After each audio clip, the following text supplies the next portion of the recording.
over to you, Andrew. Thank you, Kelly. Good morning and welcome. Hello, how are you all? It's lovely to be seen by you all.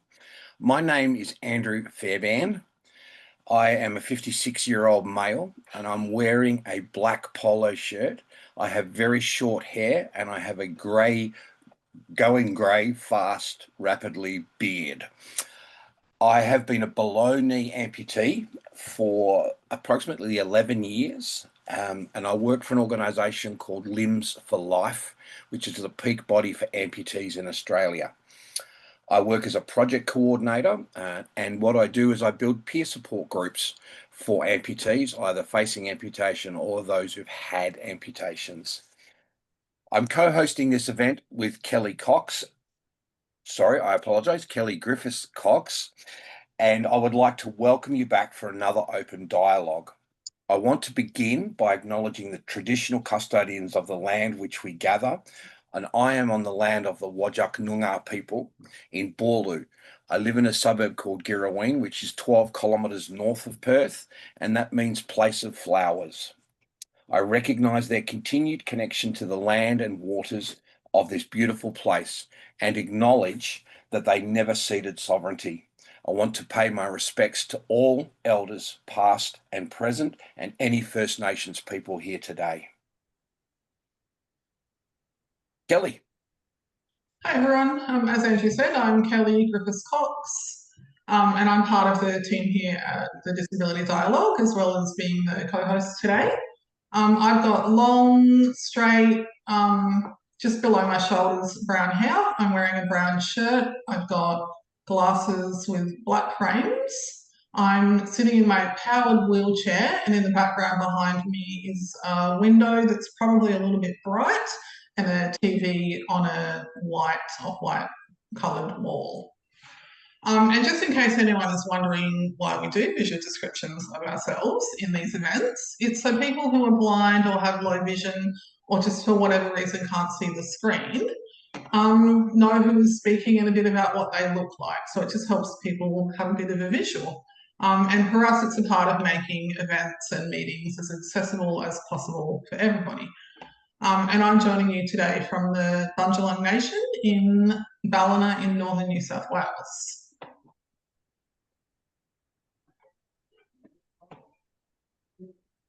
Okay.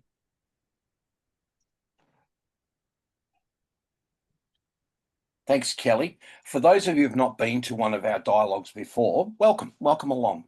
Think of this as a conversation where people with disability talk openly and frankly about the things that matter to us. It's designed to be inclusive, accessible, collaborative, respectful, and most importantly, fun. We encourage you to have your camera on if you're comfortable with that and able to, and we'll be collecting all of your comments and questions in the chat throughout the event, and may even invite you to ask questions on mic if you would like to. So I'll give you a little bit of a background about the dialogue. So the Disability Dialogue is a project designed to promote inclusive, collaborative, disability-led conversations. And one of the ways we do that is by these monthly open dialogues. Some of you have been before, and for some this might be your first one, so welcome and we hope to see you again. And as part of that, I just wanted to acknowledge the partners for the Disability Dialogue. So that's DANA, or the Disability Advocacy Network Australia, Inclusion Australia, Alliance 20, and the Melbourne Disability Institute. I know we've got some representatives from all those partners here today, so also welcome to them. The project is funded through what's called an Information Linkages and Capacity Building Grant from the Department of Social Services. So that's a lot of words to say that the government have given some money to pay for this and to work towards our common goal. And also a bit of a shout out to our media partners, Power D and Vision Australia Radio. I'll hand back to Andrew. So now, as in all good meetings, we have a little bit of housekeeping to make sure everyone has an idea of how today will go. We really want to create a safe, open and inclusive space for everybody. Firstly, AI tools are not allowed.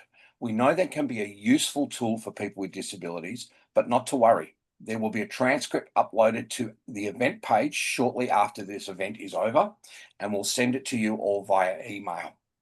This is to protect everybody's privacy during this event. But hold that thought, because our next event is actually on AI. So we'll definitely dive more into that topic next month.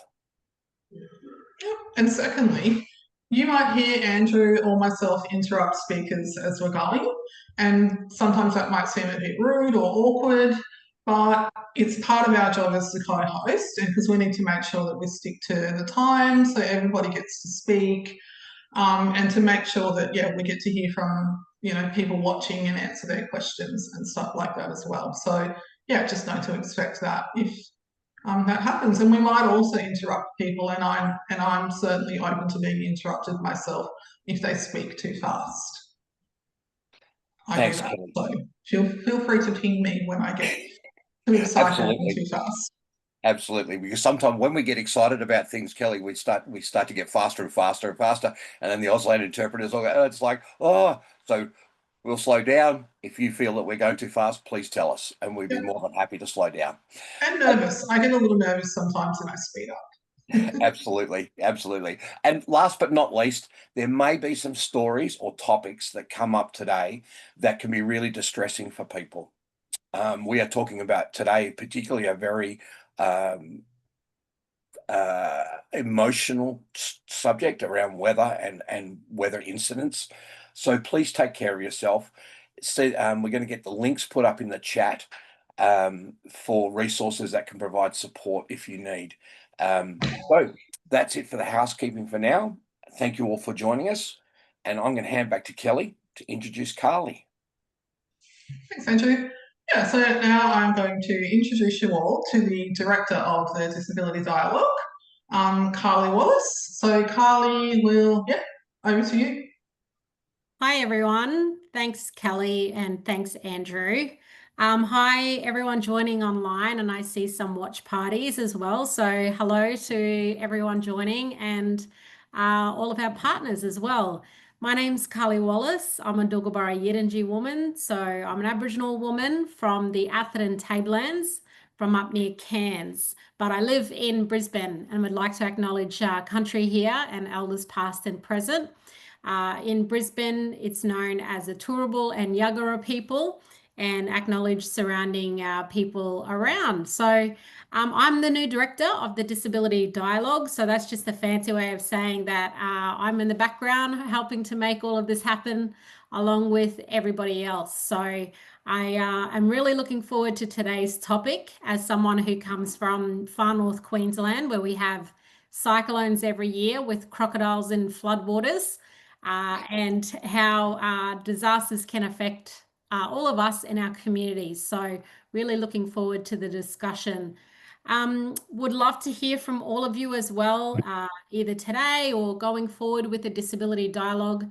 Please get in touch. We are really looking forward to having more people come on as guests or speakers, joining our focus groups and other groups going forward. So there's going to be lots of ways we're going to engage, and we'd love to hear how you also would like us to engage with your community or with yourselves on the other end. So please do get in touch. There will be our details on our website of how you can get involved with the Disability Dialogue, and looking forward to the open dialogue next month as well on AI. So I hope you can join then. But I might throw it back to Kelly. Before I do that though, you're probably thinking, what does she look like? Well, I've got straight hair. It's up in a bun today. Got a black t-shirt on, and I've got some woven earrings that I made because I'm a cultural weaver and I like to weave. So that is one of my hobbies. And I've got some lovely pigmentation on my face, a couple of spots. And I just turned 40 this year. So I'm getting old, and I got some grays coming through that I reckon I'm going to beat Andrew at in a couple more years. So that's me, but looking forward to today, and I'll throw back to Kelly. Thanks so much. Thanks, Carly, and I'm sure we'll all be seeing and hearing more from Carly as time goes on. There is a rumour that she'll have a bit more of a speaking role in the November event, so look forward to that one. Back to you, Andrew. Thanks, Kelly. So let's get into today's discussion. So this is a couple of questions that we're going to ask you, our community. This discussion is something that I think Australians right across the country are familiar with, and that's weather-related disasters.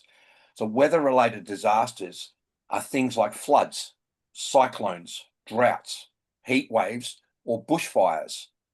We know that these disasters affect everyone, but preparing for these disasters and staying safe looks very different for people with disability. You might have seen a short survey that we sent out to everyone. It doesn't matter if you didn't get it, it's totally optional. But we'd like to hear from you, the audience members, about what is important to them about the topic, and your anonymous answers help guide our conversations. We'll spend a few minutes going through a couple of questions from the survey. So if I can have that slide up, thank you. So the first question, what do you think communities can do better to support people with disability to be safe during weather-related disasters? And some of those answers there have come up. Comply with emergency crisis response for people with disabilities, clearer disaster text messaging, support worker education, early warning alerts in simple language, sign language, audio messages, and SMS, and ensure all evacuation centres are accessible. Is there anything on there that actually resonates strongly with folks, or having something to think about where you are and where you sit in that space?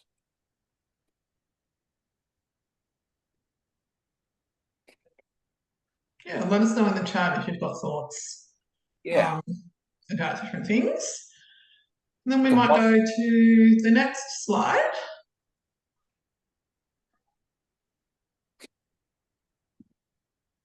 So the question for this one was, what do you think is helpful for people to know when they are making their own plans in case a weather-related disaster happens?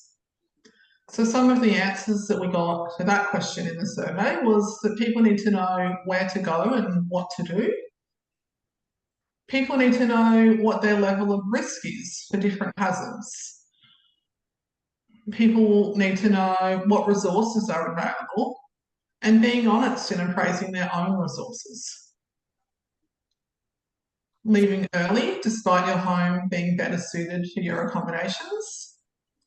That's a big one. That's one that's impacted me in the past and I've had to think about. And people having person-centred emergency preparedness plans.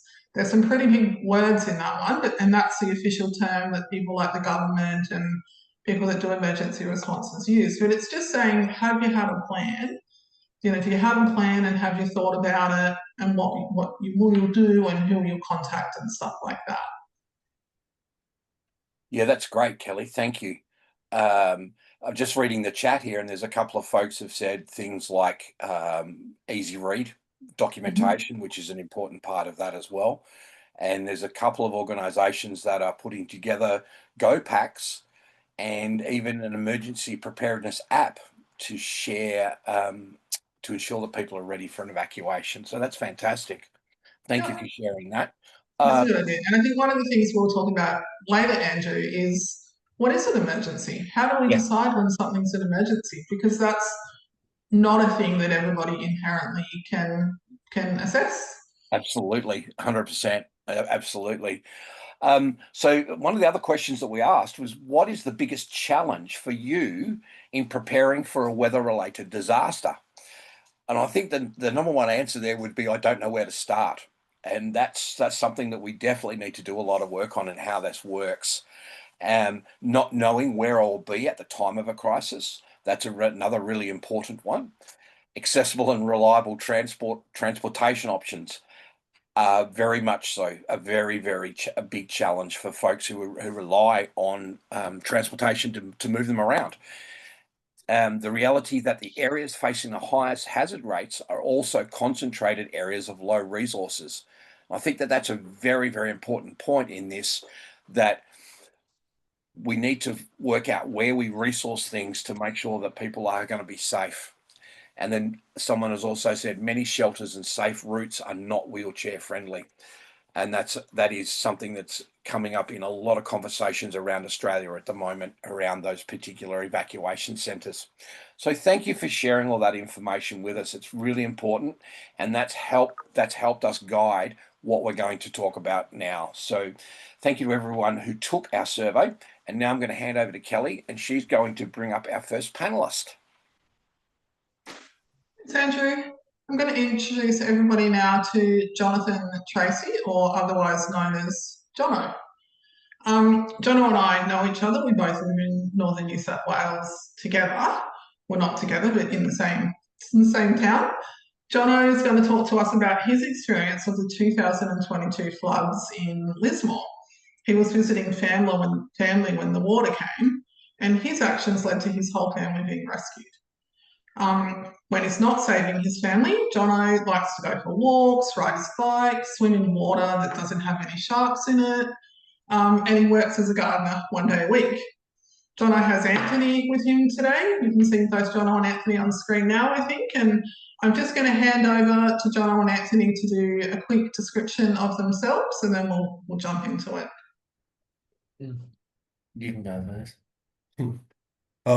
I'm Anthony. I'm an older guy in his 50s. I have a bushy grey beard. I'm wearing a Pokemon hat, glasses, and a lilac shirt.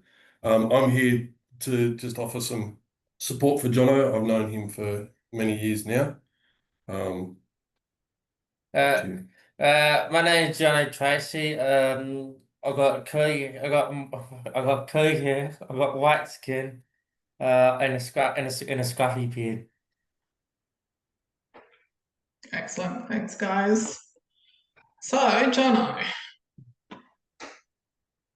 so you were living in Ballina at the time of the 22 flood, but you went to Lismore to visit your family, and while you were there, the biggest flood that Lismore's ever had has happened. Yeah.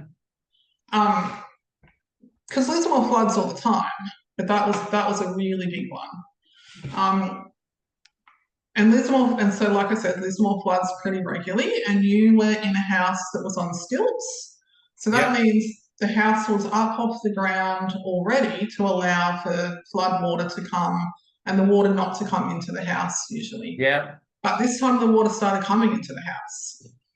And so that meant that the water outside was already really deep. Do you think it was about as deep as a basketball hoop? Second story, it's pretty deep, wasn't it? 2 or 3 meters? The water height was 14.4 meters. Yeah, at the end of the flood, it was huge, wasn't it? So at 4 o'clock in the morning, you were still awake.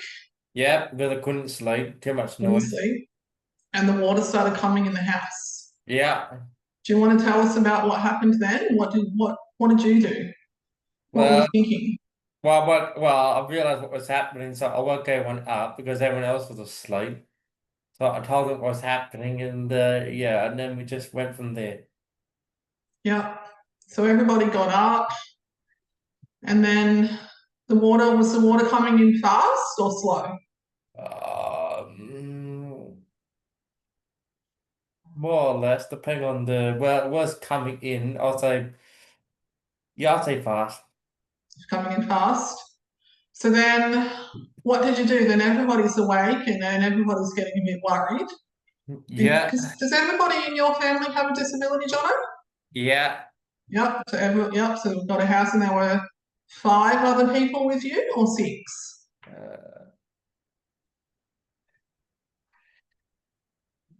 Mum and Dad. I'll say there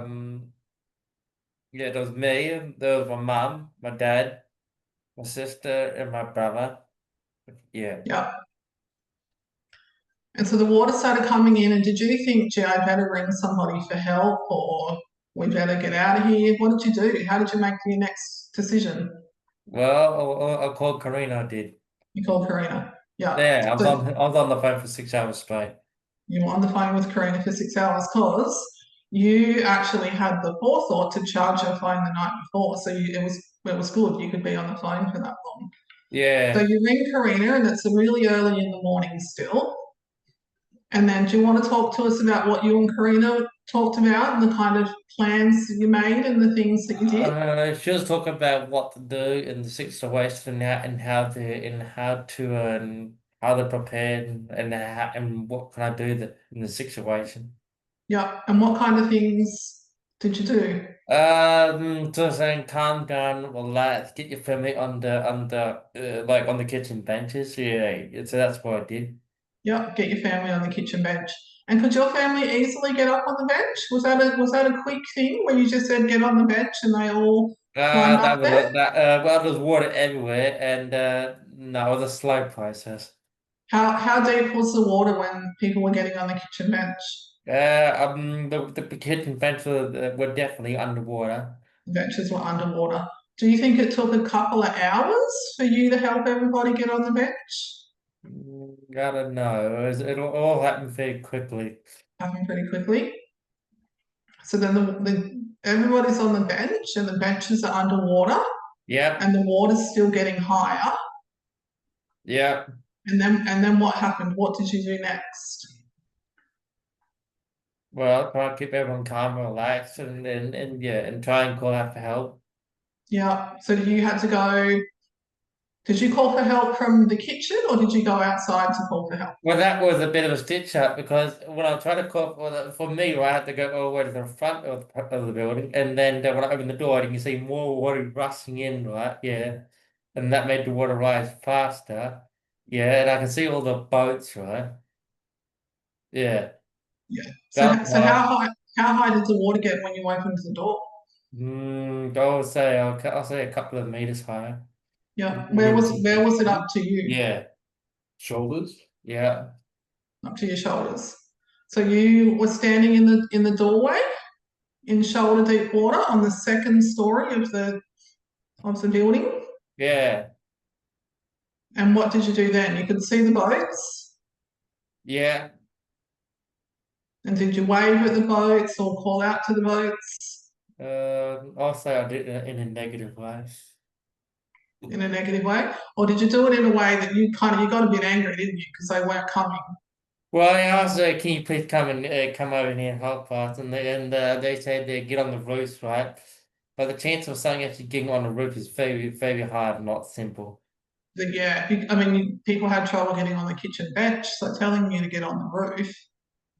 Yeah, like impossible. Most people can't even climb up on a roof. They Yeah, don't make it so they don't make buildings so you can climb on a roof. yeah. So you had to explain that to the people in the boats every time they came. Yeah, more or less. That's not the words I was using at the time. That's all right. Sometimes we use different words when we're very worried, don't we? Um, so Mm. then, eventually, some boats did come to take you all, didn't they? Yeah. And how? I got in one boat, then I was separated. Then I got into another boat, and then I don't know what was happening after that when I got separated. So a boat came and took you, Yeah, and then your family was still in the house, yeah, and you were saying that my family's in the house. yeah. They were still in the house. Yeah. Yeah, And then you got put into another boat, yeah. and then you got taken. And then you ended up at the evacuation centre. Is that right? I wound up at the Lismore Uni. At the uni. Yeah.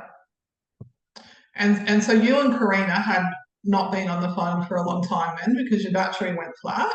Well, I'll say that it went in the water and then The died. water. Yeah. And so then Karina rang me during that day and said, I'm really worried about Jono and his family. And she told me what had happened. She said, Yep. can you try and find Jono? So then I started posting on social media going, has anybody seen Jono? And I put a photo of you. And eventually that night, probably at 8 o'clock that night, you rang me with somebody. Yeah. Yeah. And did you know at 8 o'clock of that night where your family was and if they'd been rescued?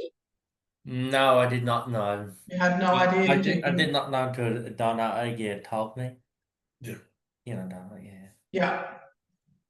But thankfully for you, they did get rescued and you all got reunited later that day. Yeah. Yeah. Is there anything else you think you want to tell people about that day? Not really. Not really. All right. People might have some questions. Yeah. We could come back later. So we really appreciate that you did come and tell us your story, though. Thank you. That's all right. And if people have questions, you're happy for them to put them in the chat, aren't you? Yeah. All right. Well, we might welcome Andrew back into the chat and see, yeah, if anybody has any questions Thanks, or Kelly. comments.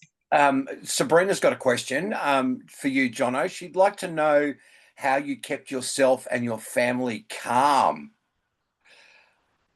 And That's a I'd like hard to know that topic. too. That's a hard topic because we all got disabilities. Yeah. Sure. Yeah. So I wouldn't know how. You don't know how you kept them calm. You just did. Yeah. Well, Yeah. because it's not easy trying to help someone with disabilities. Yeah. Yeah. That's amazing. What an incredible story. Wow. Donna, were you chanting on the phone? Were you saying cool, calm, collected, cool, calm, collected, or something like that? Yeah. Yeah. Yeah, don't you get started. That sounds like a really good plan to me. Cool, calm, collected. We were discussing this the other day, Jono, and we were talking about how when something happens like this, you get very anxious and anxiety kicks in, and your adrenaline level goes really, really high, and you can get very there's a thing called the fight or flight mode, um, and you seem to have managed to keep that very, very under control, which is admirable because I'm not sure if I'd be able to do that myself. It's pretty brave. Very, very brave. Amazing. Awesome. Jono, I don't know, and I don't know if you want to talk about what it was like at the evacuation centre once you got there. Well, just trying to do what everyone else is trying to do, basically trying to survive, trying to keep calm, collective, and trying to do the best they can. And yeah, Anthony was a good help. Anthony, Yeah. because you didn't know anybody there. Did Anthony come to you while you were Yeah, there? he Or, did. He was there. yeah. Do you want Anthony to say anything about that, or do you want He to? can if he wants to. It was a pretty dire situation. There was open space. People were struggling to find food and clothing. There were people around them that weren't well for various reasons. And I checked in with Jono every day until I'd had the opportunity to get him out of there and give him some space. But his entire family struggled, but Jono was very much the champion of all of them. Oh, shucks. From my perspective, the guy's a hero. And yeah, I think it was he was forced into a situation where he had to take on a role of responsibility that I think no one should have to, but he did. Yeah, How many one nights thing did you that stay at the evacuation centre, Jono? Huh? How many nights did you stay at the evacuation centre? 14. 14. Because the water was still up, wasn't it? It's not like the water's gone the next day. Yeah, 2 weeks.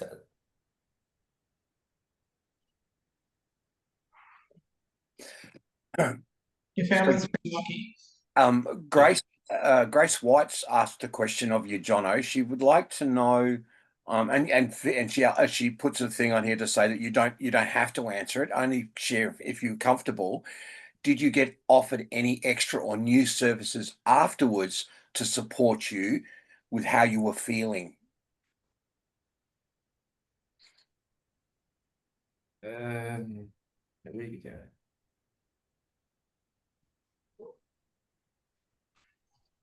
Did you get an opportunity to hopefully, Grace, I'm getting this right. Did you get an opportunity to talk to someone afterwards about what happened in the situation to get some, well, we would call it a debrief, giving the opportunity to speak about it so that you can process it, work through it. Yeah, all right, I'm happy to try it. Yeah. Yep. Like a counsellor, Jono. Did you talk to a counsellor? About what was it? Afterwards. Yeah.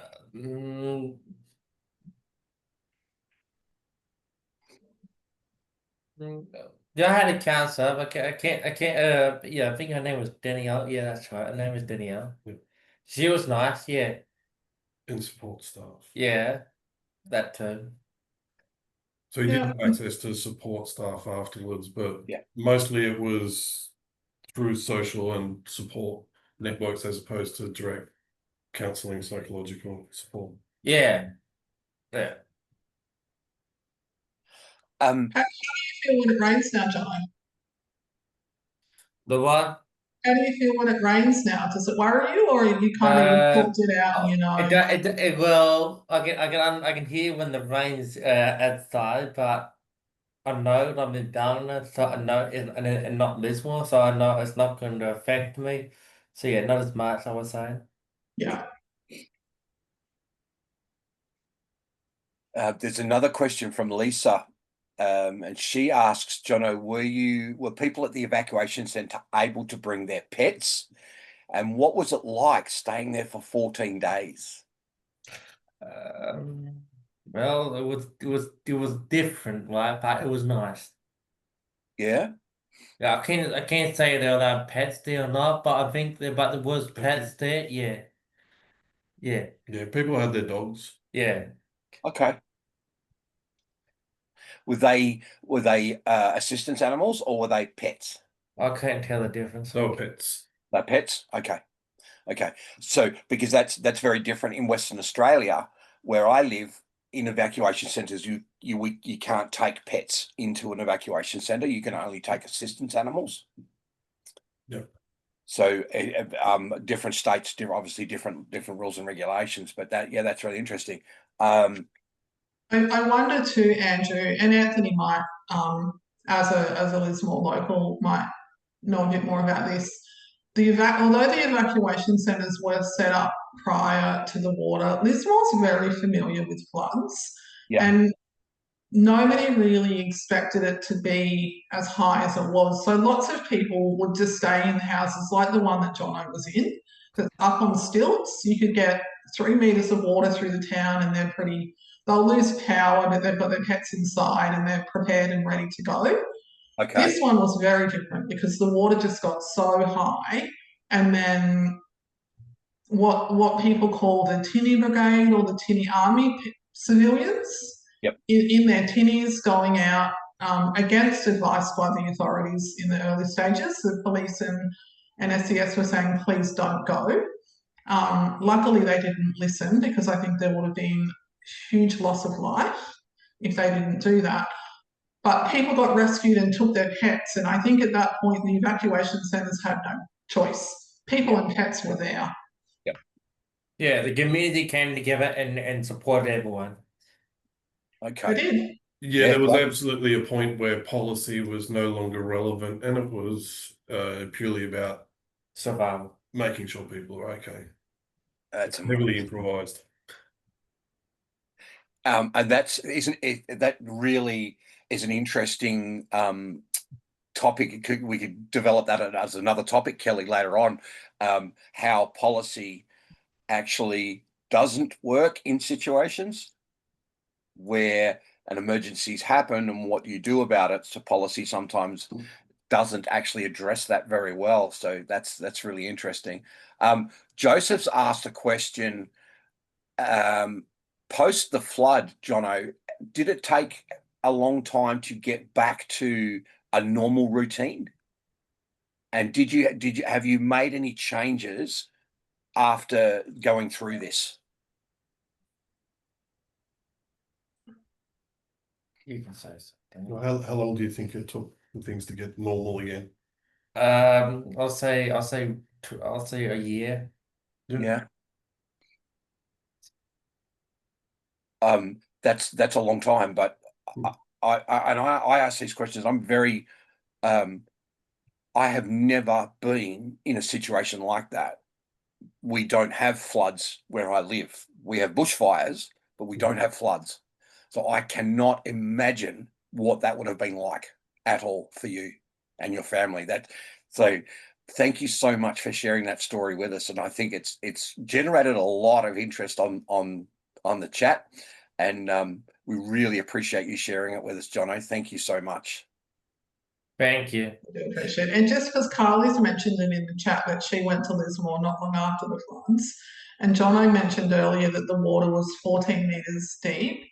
So that's taller than telegraph lines for people. So light poles and stuff, it's very, very deep. If you think about a sign for McDonald's or KFC, they were underwater. You couldn't see them anymore. It's very deep water. Mm. So I've just been made aware of another question, Jono, before we move on. Sophie would like to know if there was one thing that would make it easier for you, and I'm making the assumption that this is about within the evacuation centre, and is there anything that the evacuation centres could have done to make things easier for you? That was pretty good. I was happy with everything that happened. Okay. So they looked after you with like food and a bed, somewhere to put your head down, stuff like that. Yeah. Yeah. Yeah. They had air mattresses. Okay. Yeah, not the most comfiest thing to sleep on, but it was something. It was like going camping with a bunch of different people. Yeah. I think that I would like to mention though, one of the things that was very challenging was access to medication and accessibility devices Okay. were typically lost during the flood. They were extremely difficult to get access to. When you say accessibility devices, what are we talking? Like mobility devices, wheelchairs, stuff like that, or phones, Yeah, tablets? things like glasses, hearing aids, Okay. just sort of general stuff. Yeah. Emergency supplies.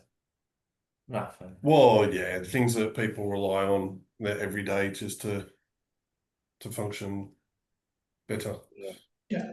And it's 4 o'clock in the morning when the water starts coming into Jono's house. For other people, it would have been earlier or later. You're all getting up and trying to get out of there at that point. You're not thinking to grab that kind of things. And you're probably going to get wet even getting rescued anyway. So, yeah, very difficult. Wow. There's a whole bunch of other questions there, as well as which someone's asked about. What supports have you had post? And we talked a little bit about going to see a counsellor, and did the Lismore Council, did they help you? Did the all that sort of stuff and cleaning up and all that? That was all done well? Could have been done better? No, I mean the most funniest part was is where the air mattress I was sleeping on was no better than the way I was sleeping before the flood because I was sleeping on a lumpy couch, right? It was broken by my mum's weight, right? And the springs all over the shop, so I can't say an air mattress is an upgrade or downgrade. It wasn't an upgrade or a downgrade. No. I think that's a very challenging question to answer. I don't think things were handled particularly well during or for a long period afterwards. But One bed, two, another bed, another bed. yeah, it's all good. Yeah. No, that's totally fair. And you know, until people have gone through this, they don't know what's going to happen, and they don't know. And you guys now have very much lived experience on the post of this and how it's worked out. So again, thank you so much for sharing, Jono. It's been really, really, really insightful, and I know that the community here will get a lot out of this, and you've been very thought-provoking. So we very much appreciate it. Thanks, Jono. Thank you.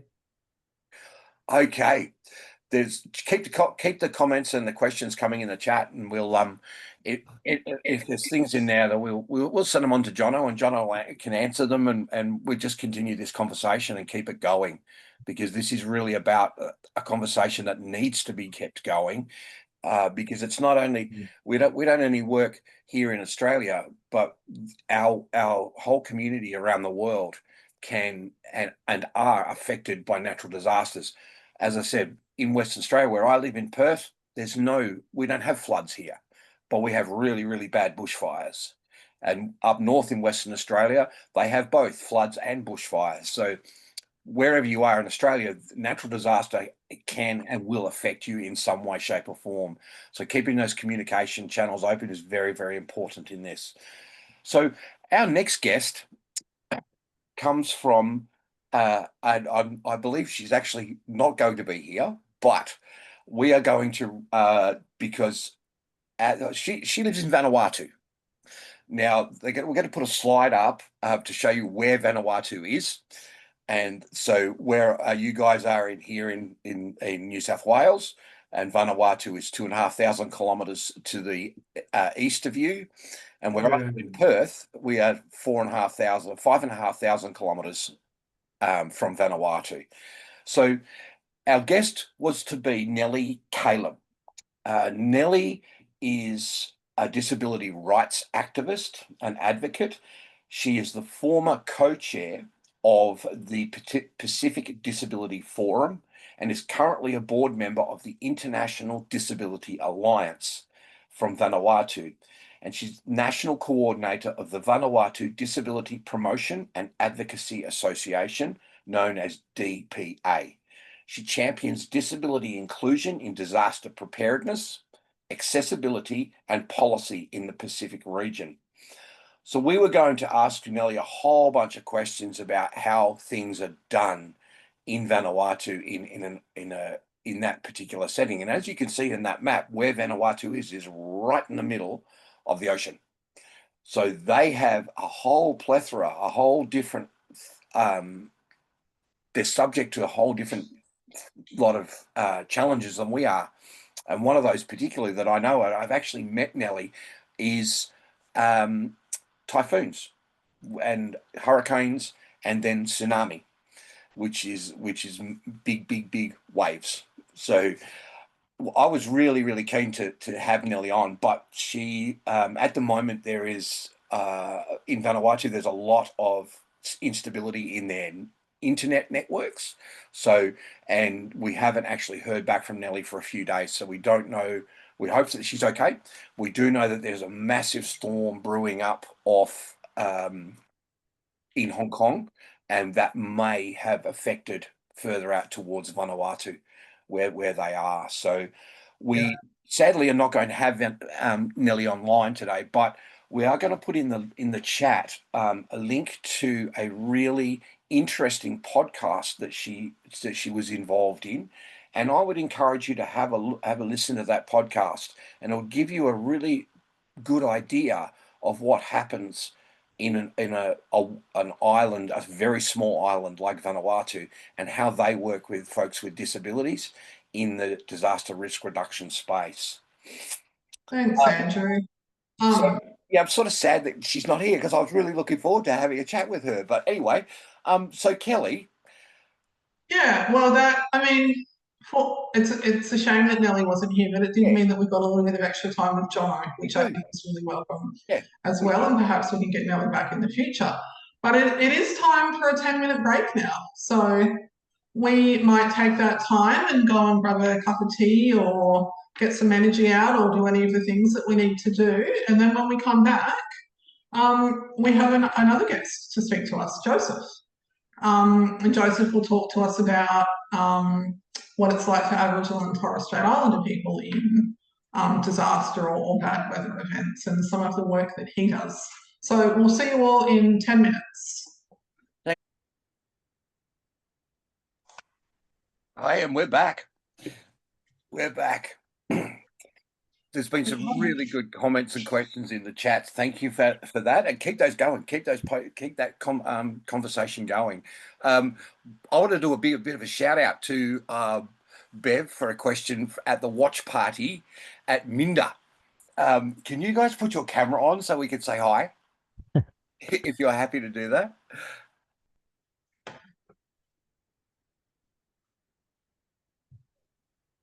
Have we got him?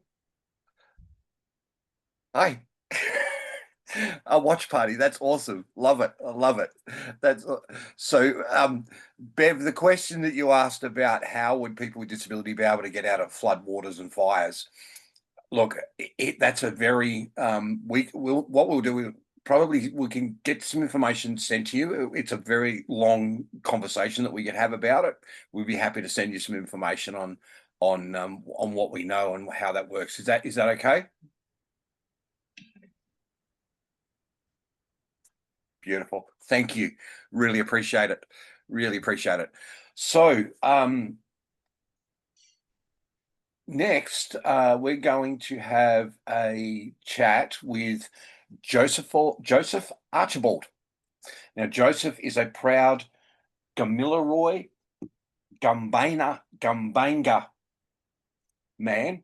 Hopefully I pronounced that correctly, Joseph, and leads an Indigenous services at Growing Potential.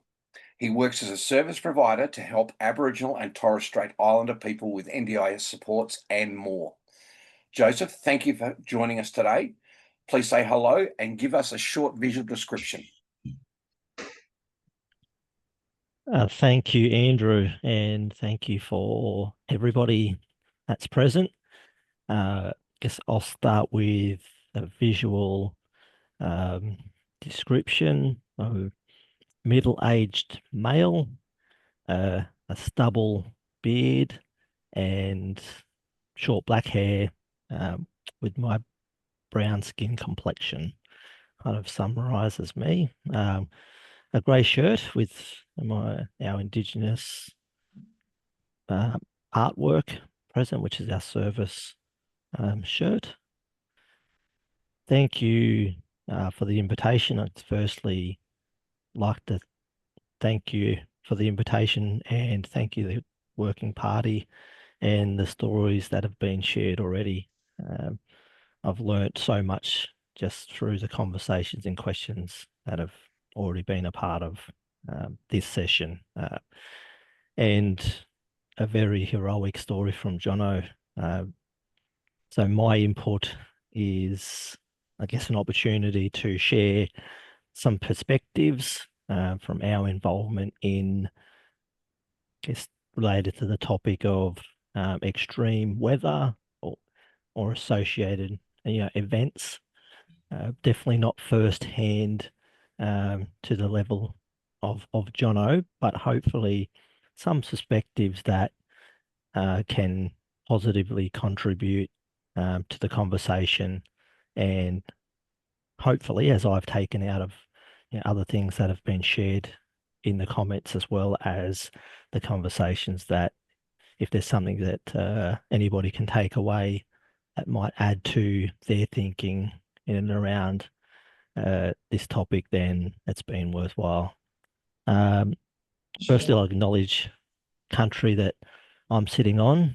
I'm in Port Macquarie on Burpie country, the mid-north coast of New South Wales. I work with a service called Growing Potential, and my position is Executive General Manager of our Indigenous Service Division. We do a mixed range of NDIS supports, as well as additional family supports, early childhood across regional, rural, and different areas of New South Wales. And I guess in relation to this topic, it was an opportunity in talking with Kelly and other members of the dialogue team to share, I guess, our experiences, our learnings. I am at times speaking on behalf of participants that we support, and where they've had shared stories with us in that service provider participant relationship in and around this topic. So can we ask you a few questions, Joseph? absolutely. All right. Can I ask the first one, Kelly? Because the second one sort of more relates to you and Jono. Yeah, go for it. Yeah? Is that okay? Joseph, you've worked in the disability sector for a long time, and you're currently working with Aboriginal people across a big area of New South Wales. Can you tell us a little bit about the areas that you cover and the types of weather events that your people are experiencing? Yeah, thanks for the question, Andrew.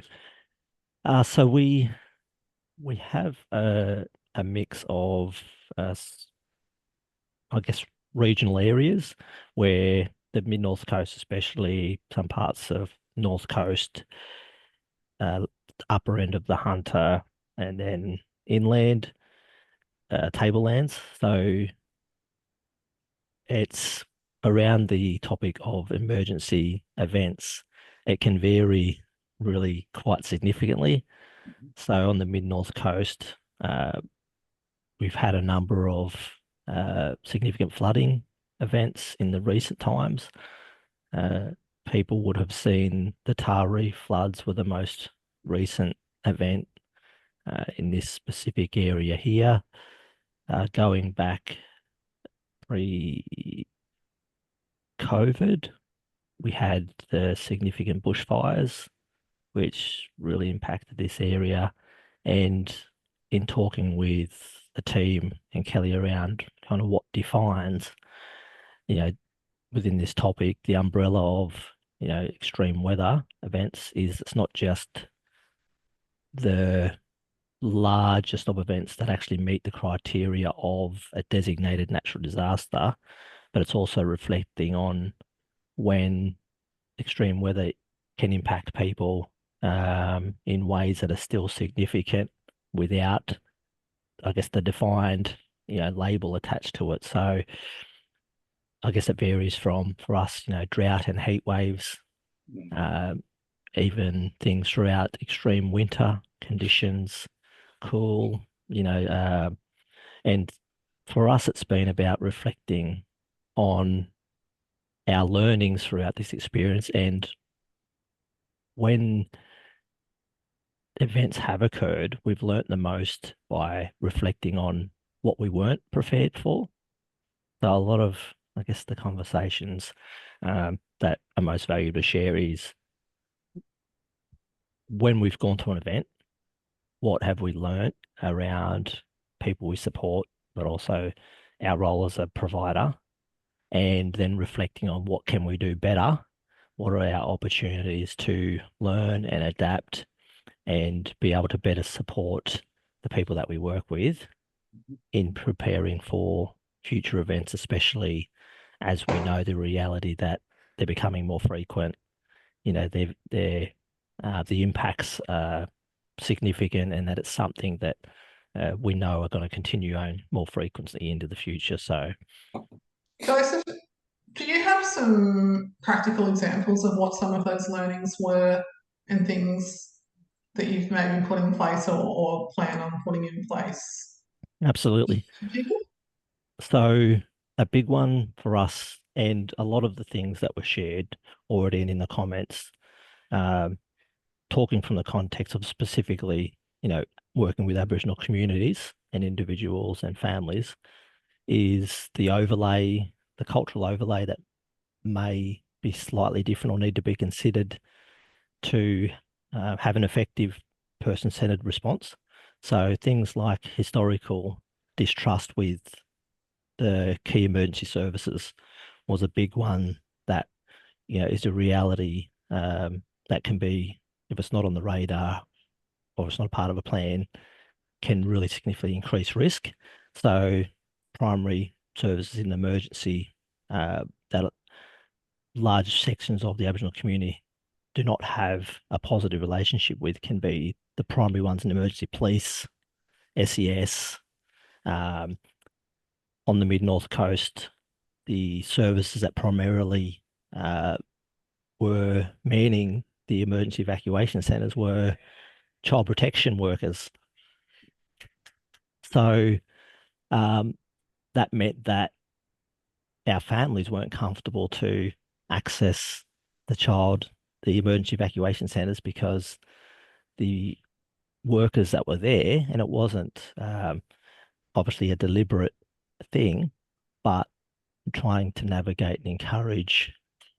Here's a service that was available to support families, but because of the distrust, families weren't accessing those spaces for the help that they needed. So for us, it was, yep.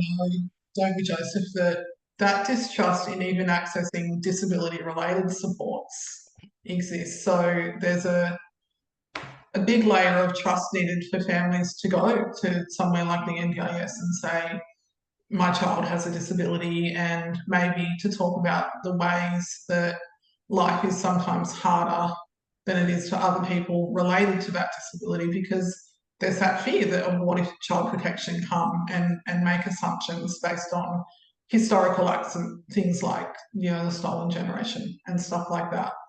So Absolutely. to add another layer of that to then need to go into an evacuation centre with those workers is really difficult. And being able to navigate that when there's a layer of vulnerability because of the disaster and what's already occurring. And I know I touched on before, Andrew said that fight or flight, to then have that compounded by layers of things that are real to that individual may not seem real in the reality that's a risk, but inherently a genuine fear that that person's carrying around, that being able to acknowledge that and then navigate that was really critical. I guess the other things is that reluctance to reach out for formal supports, all those emergency services, meant that the reliance on informal structures, families, and then the pressures and the fact that the disadvantage often is compounded in Aboriginal communities. So infrastructure, resources, the risk that comes with families taking on more during those situations and not having the resources to be able to navigate that effectively was a big one for us. So things like in our prepared pre-planning, being able to work with people to effectively help to, in an appropriate way, build some bridges. So we've had conversations around the involvement of Aboriginal orgs or people in disaster response. So that's a broader community conversation that we've tried to plant seeds around and work towards, but also things like taking our participants out to engage with or spend time with services, like do a visit to the SES outside of an emergency so that they can become familiar with, okay, this is a service that, if you're familiar with it, hopefully, if you ever need them, you're more likely, or there's less resistance to reach out or to engage and to understand their role and their function in the community, as long as those other ones as well. So, like I said, for us, there were things that we definitely didn't have on our radar until we sat back and then reflected on and worked with our participants and unpacked, what is it that led to you? What were you fearful of, or where did the risk come from, or what could we do better post? I guess an extreme event. Yeah, and it's awesome that you guys are doing that work. And I'm wondering also, and I think in my experiences as well, working with community, there's aspects of it that you can't mitigate. So I'm aware of experiences, and I'm not going to talk to local communities here, but I'm aware of situations where maybe there are resources available to people who have been impacted by something like a flood, whether that's via, food or clothing or money that's available. And the way perhaps an Aboriginal person who's attending a location to access those resources could be treated compared to somebody who's non-Indigenous can sometimes be different, which also, so I think we have racism, to call it out bluntly, that impacts people in those scenarios as well. And I wonder also if you wanted to, I am mindful of the time and we have got a comment or two, a question or two, but from a cultural perspective, when kind of those big disaster events happen, and we talk about, you know, the connection to country and community, because those big disasters change country. They have an impact on country, and sometimes there's cultural loss because of that. Do you want to talk a little bit to that? Yeah, I've got in making some points around today, there was definitely a big section on what well-being looks like during and post events, and things like loss of the ability to have connections, where risk can be increased. Again, if you can at least have it on your radar, then you have the opportunity to try and work with it from a reality and hopefully reduce risk or mitigate it, but also acknowledge where you can't mitigate that risk and come up with alternate strategies. So things like cultural obligations, we have a lot of our participants. A natural disaster doesn't discriminate, it can impact everybody. Where there was multiple family impact, that the obligation is to give. So we had participants that were giving everything that they had by an obligation to family, but leaving themselves or putting themselves at risk because the financial implications of not being able to get your essentials or pay for rent or meet your obligation or giving all the food that you had because auntie or another family member was short. So you can't tell somebody not to do that, but how do we mitigate it? How do we prepare them? How do we have those conversations in a culturally respectful way so that we're not undermining the cultural elements, but we're hopefully supporting to come up with that person-centered plan about, well, how do we navigate that when it does come up? And that's where we're really reaching out to those other organisations, supports in community, and saying, can we have a plan? Can we work together to come up with responses, and even around applying for when the natural disaster funding got allocated from a policy response, Kel, as you said, that when it gets people either don't have the ability to apply, don't know how to navigate to access the funding that's there to help them post, a disaster.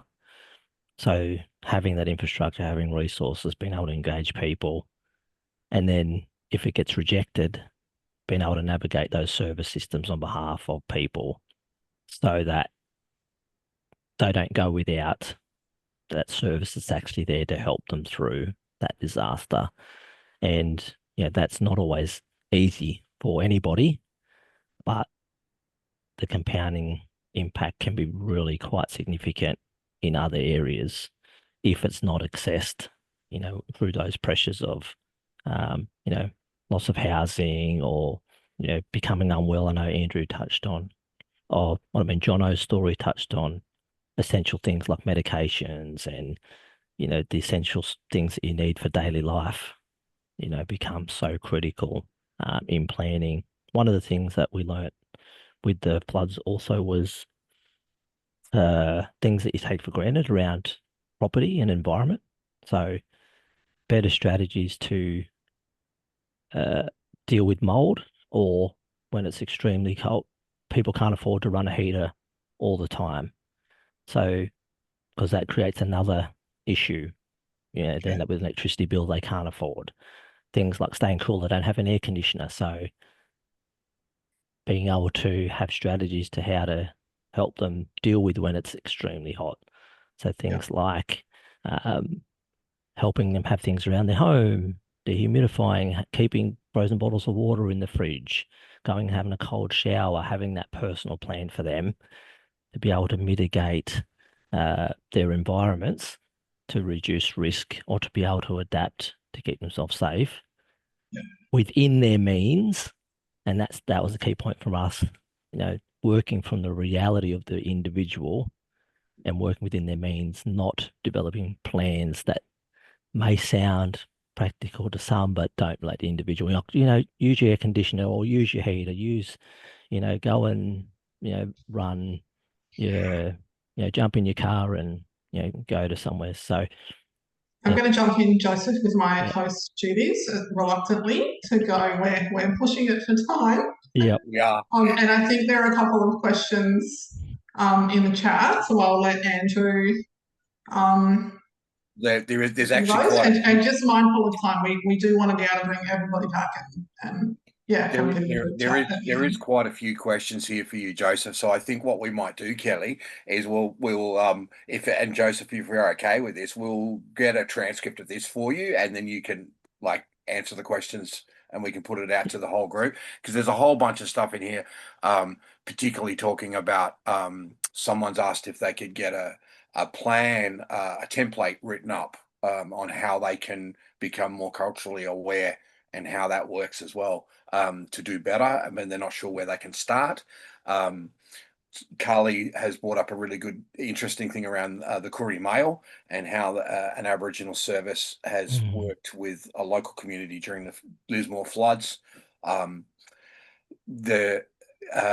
Grace has said it's really nice to hear the expanded definition of extreme events and the impacts and how that happens. There's one question when we talked about, and this it was from Bastian. She's curious whether there are volunteer groups that Indigenous people trust more. For an example, St John's Ambulance, Surf Life Saving, Red Cross. Do you want to have a well, it's crack at been that? a conversation. Oh, yeah, great question. It's an ongoing piece of work for us, I guess, is the answer, because that was not necessarily a defined piece of work that we were fully prepared for.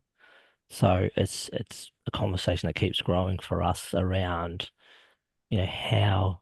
what can we do within the broader local community that, allows and supports our family, our individuals to have safe options during a disaster, rather than, I guess, being reluctant and not leaving it to luck really, or fate and hoping, but having a plan that they can really engage with in a safe way. So the answer is it's an ongoing piece of work but the conversations have been positive so far, because it really wasn't on the radar at all.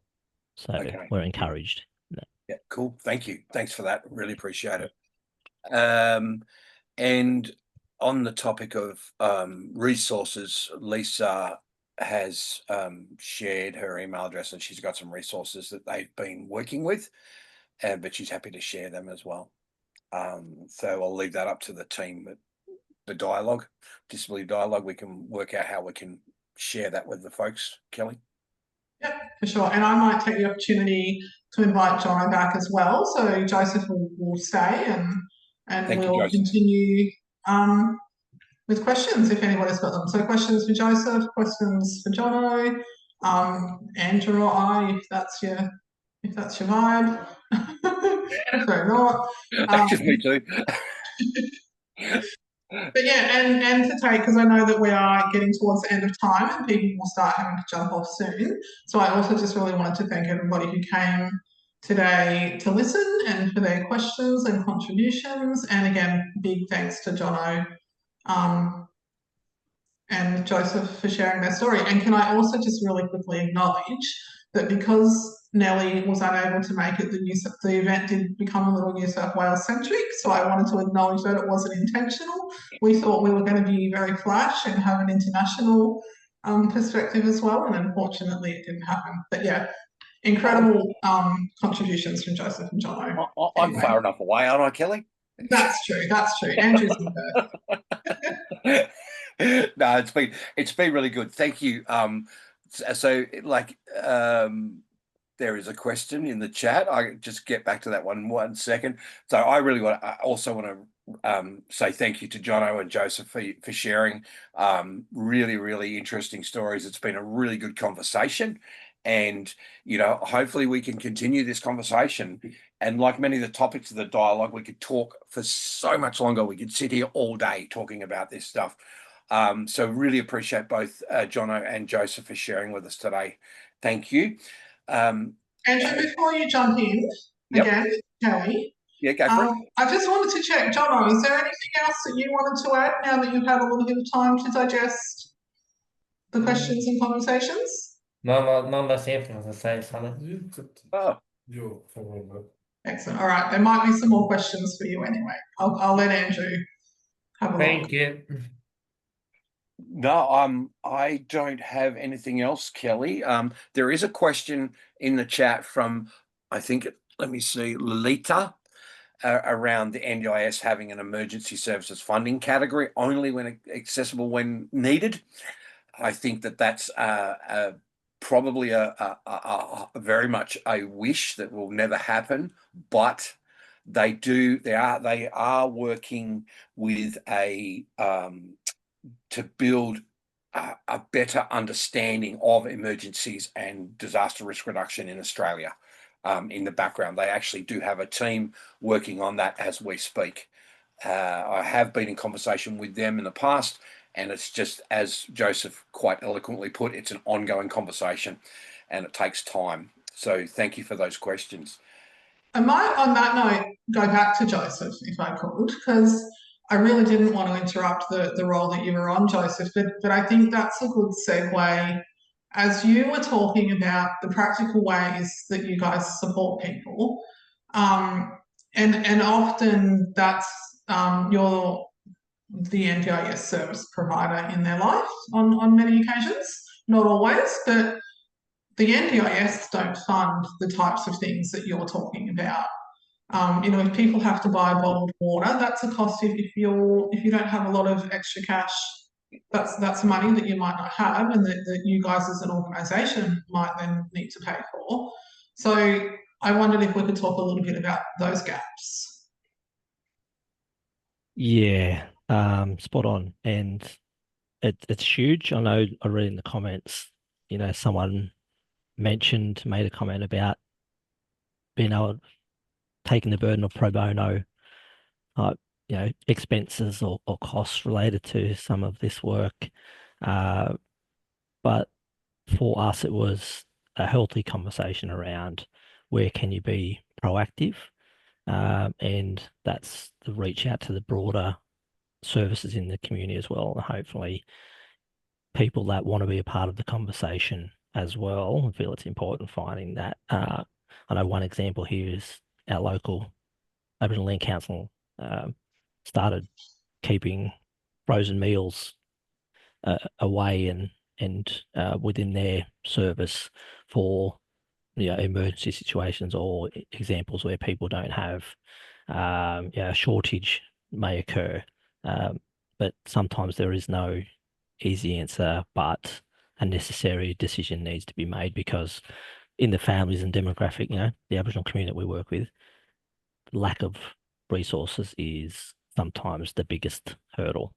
And being able to collaborate effectively, and hopefully what our approach is having the planning and having the seed planted ahead of time to try to avoid the desperation of, you know, really being short when the time comes and that pressure falling back onto people to then overreach or live with the, you know, the consequence of sometimes the one things that we don't want to see, you know, with someone being significantly impacted through lack of resources. So it's definitely a key conversation with no easy answer sometimes, but No, that's true. That's true, Joseph. Yeah, for sure. So it's probably time to. Got one more question, Kelly. Just one more. I'm going to go back to Jono, and this one came from Sean. It was asked way back, but I missed it in the chat. I apologise, Sean, and I apologise, Jono. It was just, you mentioned missing the difficulties being evacuated, missing accessibility equipment. I know in Western Australia there is no organisations per se that actually supply that into an evacuation centre. So, is there anything in New South Wales where you guys are that actually does that, or is that just a I think not that any of us are aware of. okay? Yeah. Okay. Cool. So, All right. Sean, I hope that answered your question. Anyway, We've got 3 minutes, so okay. So, I've got all the Kelly, raps filled that I'll over give. to you. Over to you. So, well, we hope that you all enjoyed the dialogue, and we would love for you to come to future dialogues. Our next one is on artificial intelligence and the way people with disability use it in their day-to-day lives, and we'll touch on, you know, some of the risks and things that we need to look out for in that as well. That's in October. The events are held the last Wednesday of every month. So we're going to, in a similar time, we're going to start getting into a schedule so you guys can just lock them into your calendar each month. We're really looking forward to it. We're going to pop the link to register for that one in the chat. We want to continue the conversation about today. So there'll be a bit of a survey that'll go out that we hope that we can get some more information back. Yeah, the survey there, we'll do an easy read version of it. We really want to hear what you thought. We really want to see you at future events, and we really appreciate you coming in and giving up your time today. So, thank you. That's the end. And we are right on time. So, thanks for such an engaging and lively event. And we look forward to seeing you at next month's event. So, bye for now. Thank you. Bye. Bye.